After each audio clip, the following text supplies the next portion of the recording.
ગાંધીનગર ખાતે કેન્દ્રીય ગૃહ અને સહકાર મંત્રી અમિત શાહની વર્ચ્યુઅલ ઉપસ્થિતિમાં તેમજ મુખ્યમંત્રી ભૂપેન્દ્ર પટેલની પ્રેરક હાજરીમાં ગ્રામીણ જ્ઞાન સેતુ એપ લોકાર્પણ કાર્યક્રમ યોજાયો હતો।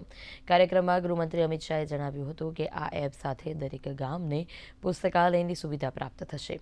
752 લાઇબ્રેરી આ એપ સાથે જોડાઈ છે। ગ્રામીણ વિસ્તારોમાં તેને કારણે શિક્ષણ અને પુસ્તક વાંચનને વેગ મળશે।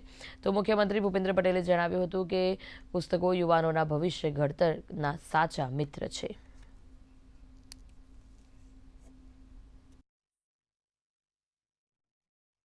ग्रामीण ज्ञान सेतु भले एप होय पण जे चूंटायेला प्रतिनिधिओ मेहनत करे ना दरेकना मत विस्तारमां थई शके।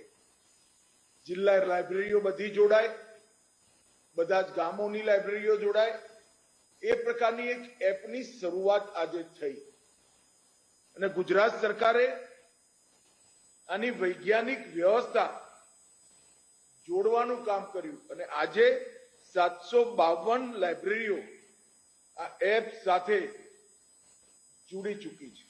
गामडाना युवानो अने बाळकोने ज्ञानसभर वांचन घर आंगणे ज मळे। युवानोने स्पर्धात्मक परीक्षाओनी तैयारीओनुं अनुकूळ वातावरण मळे अने डिजिटल ज्ञान छेक गामडा सुधी पहोंचे ते माटे तेओए प्रेरणा आपता रह्या छे। ग्रामीण ज्ञान सेतु प्लेटफॉर्मनुं लॉन्चिंग पण તેમની આવી જ સંવેદનશીલતાનો પરિચય કરાવે છે।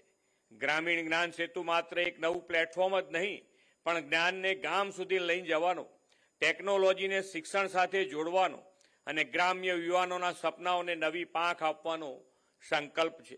આ નવી પહેલ માટે ગાંધીનગર જિલ્લા તંત્રને ખૂબ ખૂબ અભિનંદન પાઠવું છું।